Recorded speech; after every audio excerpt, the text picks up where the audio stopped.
أعوذ بالله من الشيطان الرجيم. بسم الله الرحمن الرحيم. Lors du cours du 4 mai, on a abordé plusieurs thèmes. Le premier était un rappel sur les effets dévastateurs du parasitage dans un groupe.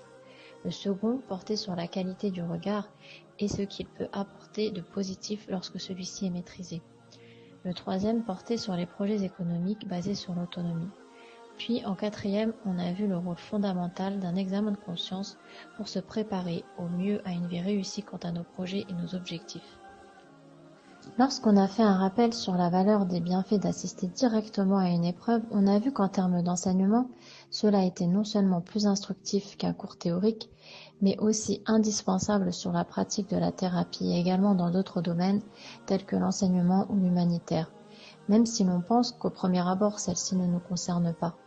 Il a été difficile pour certains d'entre nous de tout de suite prendre conscience du caractère salvateur et constructif de se prémunir de personnes très néfastes, nocives, en les exposant de façon stricte et publique. Car ces dernières se cachent toujours derrière une belle forme, alors que leur fond est très mauvais. On a pu réaliser même à quel point il pouvait s'agir d'une question de survie. En effet, combien de personnes sont mortes soit à cause du mauvais œil, comme nous a prévenu notre cher et bien-aimé prophète sallallahu alayhi wa sallam, et combien de personnes se sont vues torturées jusqu'à la mort, et combien de personnes sont sous l'égide ou l'emprise de telles personnes abjectes et sans scrupules, dès que le contexte le leur permet, jusqu'à voir la cruauté de leur fond en plein acte et en plein jour. Cela affecte aussi bien les personnes de bon fond, influençables. Celles-ci se voient basculer dans des exutoires négatifs et dans des vies de mal-être et de désespoir, ou des bonnes personnes qui se trouvent comme dépassées et attristées par la justice à rétablir. On a mis en avant l'importance et le devoir de mettre certaines situations individuelles répétitives à jour et en public de façon à stopper le parasitage de certaines personnes mal intentionnées et dangereuses. En effet, le fait de ne rien dire en public risque non seulement de porter préjudice aux plus faibles et aux plus sensibles qui peuvent être touchés par l'attitude, les propos d'une telle personne, mais aussi lorsque les victimes sont nombreuses, on ne peut pas se permettre de faire du cas par cas, à défaut de déformer les propos de chacun et de détourner une vérité utile. Cela reste donc une délivrance par l'enseignement et une protection pour le groupe de dévoiler une telle personne. Ensuite, on a expliqué en détail comment et pourquoi ces profils maléfiques agissaient dans la vie en général et leur besoin de saboter des causes nobles et lumineuses. Elles ont besoin de dégager leur souffrance en la transmettant aux autres, soit en cherchant des problèmes et des ambiguïtés là où il n'y en a pas, soit en intimidant les autres de manière isolée ou en colportant des idées négatives ou fausses en vue de déstabiliser l'unité d'un groupe. Certaines peuvent être affectées par le trouble de l'érotomanie, où elles éprouvent ce besoin d'éliminer toutes les personnes qui l'empêchent de bénéficier d'une assistance divine exclusive ou d'une personne qu'elles convoitent. Ce sont donc des personnes d'une jalousie extrême et maladive. On peut voir l'intensité du mal de la personne à travers, par exemple, l'impact dévastateur de son mauvais œil. Elles veulent souvent intégrer des groupes ou des projets lumineux et elles vont, dès qu'elles le peuvent, parasiter son bon déroulement et tenter de semer le doute ou la discorde dans l'esprit et le cœur de chacun, toujours dans le but de s'accaparer quelqu'un ou quelque chose pour elles seules. Cela est également valable aussi bien à l'échelle individuelle que collective. Comme par exemple certains peuples où tout au long de l'histoire, sous diverses raisons fausses et injustifiables, sont à l'origine de nombreux génocides et mensonges. Ils réclament par une mendicité indirecte la pitié des autres à leur égard et se proclament élus et victimes de situations dramatiques dont ils sont en réalité les seuls responsables. À l'image d'Iblis, lui-même érotomane, il s'aime tellement qu'il impose à Allah de l'aimer. Le bourreau vient toujours attaquer le fort et quand il n'y parvient pas directement, il attaque son message et ses partisans. Le but étant d'attaquer l'homme pour détruire le message. On a aussi pu méditer sur les différents ressentis des illustrations pratiques où l'on pouvait réellement quantifier l'ampleur du mal qui pouvait résulter de ce type de cas. On peut ressentir ces personnes à travers leur manque d'engagement, ce qui révèle un manque de sincérité. En les côtoyant sur du long terme, on vit des situations gênantes, négatives, répétitives, où elles recommencent toujours les mêmes erreurs ou sont responsables de maux de tête, par exemple sur les personnes innocentes. Elles tournent en dérision certains buts ou intentions nobles, soit de manière insidieuse ou cachée, pour ne pas se faire repérer à l'image d'une taupe.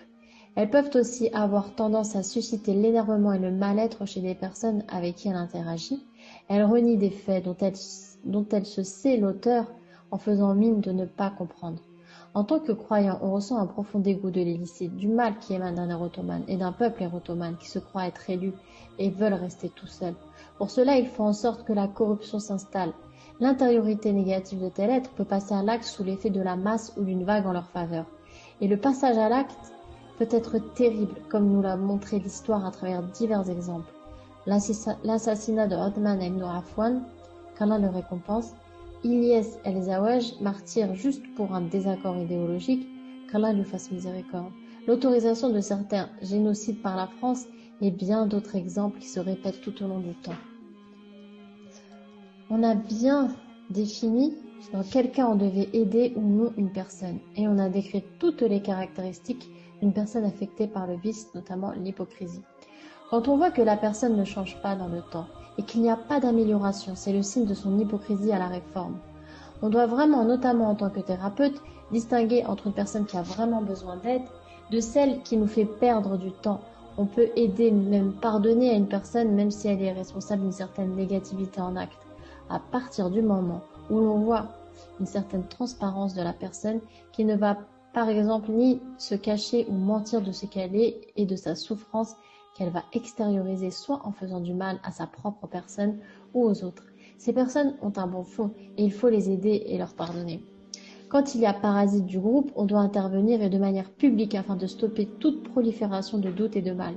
Lorsqu'un patient ou un cas ne guérit pas sur le long terme, c'est soit dû à l'incompétence du thérapeute ou le vice de l'élève ou du patient. On émet deux hypothèses dans l'hypocrisie. La première sont des meneurs qui, par la manipulation et en faisant exprès de ne pas comprendre, éloignent les personnes de leur bien-être et de leur dîne. La deuxième sont celles où leur corps est utilisé dans le mal. Elles sont dépassées et elles perdent le contrôle d'elles-mêmes. Ceci étant, dans les deux cas, on est conscient de faire du mal. Allah ne châtiera jamais une personne sans lui expliquer pourquoi. On a pu relever les notions importantes qui permettent aux croyants de surmonter ce genre d'épreuves où l'on sera dans nos vies tous confrontés à des profils plus ou moins vils, et certains principes sont à respecter et à mettre en pratique pour y remédier. Le croyant doit lui rester stable dans sa croyance dans n'importe quelle situation. À chaque petite épreuve, le fond remonte à la surface, et on peut faire du profilage grâce à la présence de ces individus nocifs et repérer ceux qui les suivent, soit par faille, soit par ressemblance au niveau de leur fond. Car comme on dit, qui s'assemble se ressemble. En islam, lorsque l'on tisse des liens, on doit savoir faire confiance. Et dans le cas où deux parties s'opposent et que notre confiance pour l'un des deux parties est supérieure à l'autre, alors le lien de ce parti est automatiquement rompu. Sinon, le fait de ne pas couper peut s'apparenter à une forme d'hypocrisie et aboutira à une relation malsaine. Aussi, le croyant doit se défendre lorsque sa foi est attaquée par une diversité au niveau de fausses visions, et lorsqu'il est attaqué et expulsé de sa maison. Donc, un croyant par extension tente toujours dans un premier temps de résoudre le conflit pour arriver à une réconciliation. Après le dialogue, si cela n'est pas possible, il s'écarte de la personne. Dans une troisième étape, si la personne revient faire des problèmes ou nous agresse, alors il doit riposter. Un croyant ne peut faire des invocations négatives au point de souhaiter des choses graves pour les autres, car le fait de ne pas souhaiter le mal aux autres et de ne pas focaliser sur une personne nocive nous préserve d'autant plus et empêche le mal de cette personne à venir en nous-mêmes par l'absorption de son qarin. Un croyant pur a une boussole interne qui lui permet d'être à l'écoute de son cœur et de sa raison. Effectivement, comment un vrai croyant peut-il être préoccupé par des invocations futiles et néfastes, comme nous venons de le dire, alors que nos préoccupations et nos invocations doivent être le plus nobles possible, tels les savants ou les pieux, qui n'ont de crainte que celle qu'on leur enlève leur foi juste avant de mourir. Et ils invoquent Allah jusqu'à en pleurer abondamment, comme nous le rappelle en puissance ce verset du Coran fort de sens. إنما يخشى الله من عباده العلماء إن الله عزيز غفور. Parmi ses serviteurs, seuls les savants craignent Allah. Allah est certes puissant et pardonneur. Qu'Allah nous compte et nous rapproche des vrais croyants et préserve jusqu'à la fin notre foi, cadeau le plus précieux qu'Allah nous a donné ici-bas. Dans une seconde partie, nous avons abordé l'exercice mental de baisser le regard, surtout de nos jours où nous sommes envahis par les tentations diverses par le parasitage des médias. Comment garder sa sérénité et sa force mentale face à toutes ces choses qui nous appellent et nous détournent du but ultime, si ce n'est par la préservation du regard. Car en baissant son regard, c'est comme si l'on fermait la porte au diable. Le regard est donc une porte d'entrée et on ne doit pas se laisser envahir ou salir à l'intérieur de chez soi par des intrus sales et puants. On a défini à quel moment il était important de baisser ou non le regard. On baisse le regard dans la rue, les supermarchés ou sur Internet, afin de ne pas être incité ou distrait par des futilités nuisibles. On baisse le regard avec des personnes que l'on ne connaît pas. Cela peut prendre une place plus ou moins grande en nous lorsqu'on ne le contrôle pas. L'homme n'a pas deux cœurs, mais un seul, qu'il doit veiller à nourrir de la meilleure des façons, afin d'atteindre les plus hauts degrés de la piété, mais aussi tout simplement pour purifier son cœur.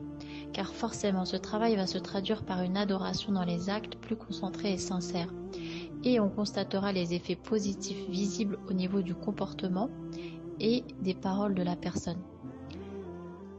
Ensuite, on a mis en exergue deux types de concepts nouveaux sur les regards, masculin et féminin.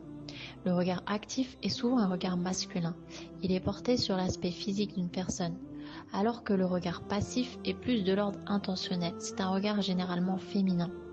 C'est lorsque la femme, par exemple, teste son pouvoir de séduction et qu'elle aimerait savoir ce que l'on pense d'elle. Cela a pour effet d'attirer le regard de l'homme. Pour éviter cela, la femme doit se mettre dans une bulle et se déconnecter mentalement. Il s'agit de ne pas lâcher son regard intentionnel et intérieur. Puis on a mis en lumière la qualité du regard et l'impact positif sur notre cœur et sur le côté spirituel. On a pu comprendre que baisser le regard d'un point de vue qualitatif nous permet vraiment de voir la vraie nature d'un bipolaire par exemple. Et cela facilite la communication. Un regard non soutenu nous permet de ne pas être sous l'émotion et d'établir une relation de confiance, mais aussi nous donne les bonnes informations à travers une connexion mentale positive. A l'inverse, on a dénoncé les attaques mentales que pouvait susciter le regard, notamment lors du ramadan où la baisse de glucides nous fait plus ressentir les maux de tête dus aux attaques. Celles-ci se trouvent dans le haut du crâne et on ressent des lourdeurs type fatigue ou baisse de morale par exemple. Ces exercices spirituels nous permettent d'être complets aussi bien mentalement que spirituellement, physiquement par le biais d'une pratique sportive et être bien entouré par la Jamara. Dans une troisième partie, on a parlé des différents projets économiques à envisager et à mettre en place. Ces projets doivent permettre une liberté et une indépendance financière. Elles doivent se rapprocher de projets autonomes afin de pallier aux crises à venir. On doit se hâter à cela car le temps passe vite au risque d'être pris au dépourvu. En alliant nos forces, nous allons pouvoir y arriver, Inch'Allah. En quatrième partie, on a fait le lien entre ce qui découle de l'examen de conscience réussi, précis et la capacité à pouvoir mettre en place nos projets communs respectifs. Le rôle indispensable d'un examen de conscience précis et réalisable nous permettra de mettre en place tous nos projets et d'avoir les qualités nécessaires pour cela. Il s'agit donc d'être en phase d'abord avec un examen de conscience focal, puis global. La constance, la sincérité sont autant de qualités à travailler et à préserver. Cela nous permet l'assistance divine et angélique. Enfin, notre objectif final à nous tous doit se rejoindre. Elle est la proclamation et l'application de l'unicité divine pour l'ensemble du groupe. Qu'Allah nous assiste et nous permette de réussir dans tout cela. As-salam wa salam ala rasulillah.